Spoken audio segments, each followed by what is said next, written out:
It may be little, but it packs a big punch, and we're looking at it in this episode of Airsoftology Reviews. This is the G&G ARP556, I guess the spiritual big brother of the ARP9, which you guys haven't seen. I did a review on it, and I'll put a link up over here in the corner if you want to check it out. The ARP9 is a short form factor 9mm magazine version of this gun made in polymer. Well, this one is a little bit more added to the features and kind of ups the ante just a little bit.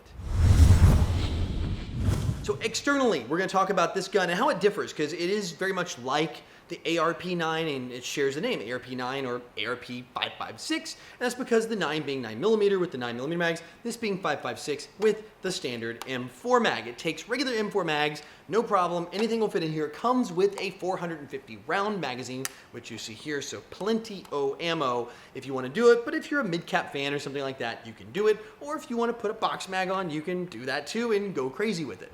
Also, where this differs, and usually I start end and go to the end, where this differs from the ARP9 is this is a full metal body. This is kind of the next tier up in G&G for externals and internals. We're going to talk about what's different internally, because there is some stuff there too on this one. So next tier up here, and the new grip. They have the new actual grip in here, which I actually find very comfortable. It's actually really nice on that too. But full metal, upper and lower, does add some more weight. So if you guys like the lighter weight of the ARP9, this one has a little more heft. I do like the way it feels. It feels really solid. On the front, we have the M-LOK, the official M-LOK. A little fancy M right there. Official M-LOK rail on here from G&G. So you got a couple M-LOK segments on the side, a couple on the bottom. Standard Picatinny rail across the whole top. Flip up front and rear metal sights. And this cool little hook at the bottom. I think just kind of different. The ARP9 just has it flush. And then the sound amplifier on this. Let me tell you, this little guy, and when you hear it in the live fire and Chrono section here toward the end, is got a snap to it. It's loud. It will get attention. If you're on the field, you know you're shooting this, and your opponents and your teammates next to you will know you're shooting it. It is actually rather intimidating with the sound. Controls on this too, pretty neat. They are ambi all the way around. So righties, lefties, be happy with the world.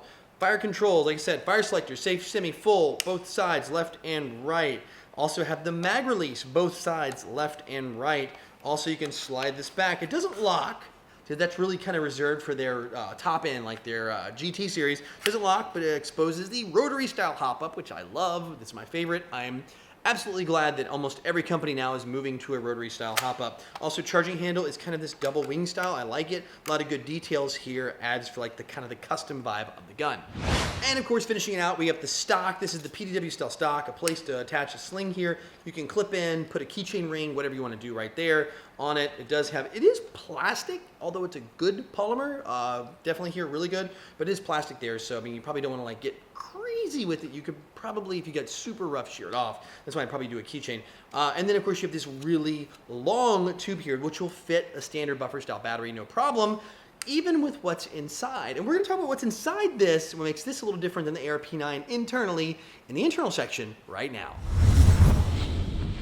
So under the hood, we do have the ETU, the G&G's electronic trigger unit, and that's why the trigger itself is flat. I didn't talk about that in internals. It's a little different. It's a little flat. You can feel it. The brake's right there at the very back. You can feel the button being pressed in there. It's not actually traditional trigger contacts. It's actually a little micro switch button style in there, and the MOSFET is here in the rear in the buffer tube. It's their ETU system. It's also programmable, so you can actually make the changes. You want to do burst fire or you want to do full auto, you can do that no problem. And like I said, plenty of room back here with this PDW style stock. It goes all the way out. You take it off, you pop this little cap off, and you can go inside. That gives you an idea of how much space you're working with. It's actually rather large, so you'll have room sideways to get everything going.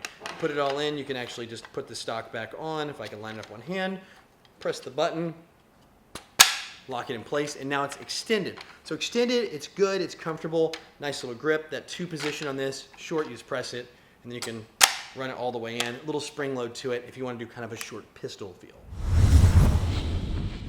Live fire and Chrono here. Of course, Chrono test, we're going to see some good numbers. This is a different version of this gun. So if you guys live in the United States, you're going to see a little bit higher number than what you may see here on the Chrono test. This actually is, I think, off to Europe. This version here I pulled from the line and was able to test. So this is what they were producing at the day. Got just a regular sample of that. But yeah, for the United States people, it will be a little bit higher numbers there. And I'll actually have your number over here on the side, what yours is. Numbers are in meters per second. Of course, conversion over here to feet per second, if that's what you're into. And rate of fire, of course, was nice and crisp and zippy. Plenty of BBs down there. Not overly so where you're going to overshoot your opponents, but just right. And this is running on an 11.1 G&G LiPo. Now, also live fire, I want to do a little test. Have a little fun with this gun to show you what it can do and let it rip with some shooting, semi, and of course full at the G&G Met system. Actually incredibly accurate. Some of the misses were my fault. I didn't really sight in the sights that well, including hitting some targets. One of them was 2 centimeters, got it on the first shot. So this tiny little barrel at 7 meters, which is 21 feet, give or take, probably a little bit more than that. Tiny little barrel, I'm able to hit a 2 centimeter. I mean, that's like the size of a 50-cent piece or a little less, actually closer to a quarter in the United States, with a single shot, and that's accurate. So even walking this thing out, you're gonna be able to hit your target for playing CQB, which is what this gun is built for, no problem. So that's it on this. Price point is going to be floating around that 300-ish price. It's going to be a bit above the ARP9, which is more value price because of the polymer and the lack of the ETU system inside. Of course, it's a very different gun than this one, even though they do look quite a lot. This is definitely, like I said, the spiritual bigger brother, metal and all the goodies you're going to want out of it to that gun. So the price does come up a little bit because you're going to be paying for that metal body, you're going to be paying for the electronic trigger system, but in return you get that burst fire and all the things with it. Also, if you guys are interested in picking one of these up or learning more, if there's like all the specs like weight and length and all that stuff, I'll have a link in the description below so you guys can go check it out. And if you want to pick one up, you can pick one up over there too. No pressure, promise. Anyway, also want to know what your thoughts are on this. Are you guys warming up to CQB? Are you guys playing Speedsoft? I think this gun is definitely Speedsoft worthy. The ARP9 I love. I think it might even be, since it doesn't have the ETU, you're not wasting a really good mech box with the electronic trigger. I think it's kind of screaming for HPA, but this one to me feels like it should stay at AEG, but still be very CQB worthy. But I want to know what you guys think. Are you playing SpeedQB? Are you playing Speedsoft? Or are you still sticking with the outdoor game or skirmish games? Let me know in the comment section below. I am all ears. But until next review or next Monday video, I'll go out, play some Airsoft, have some fun. But no matter what you do, call your freaking hits.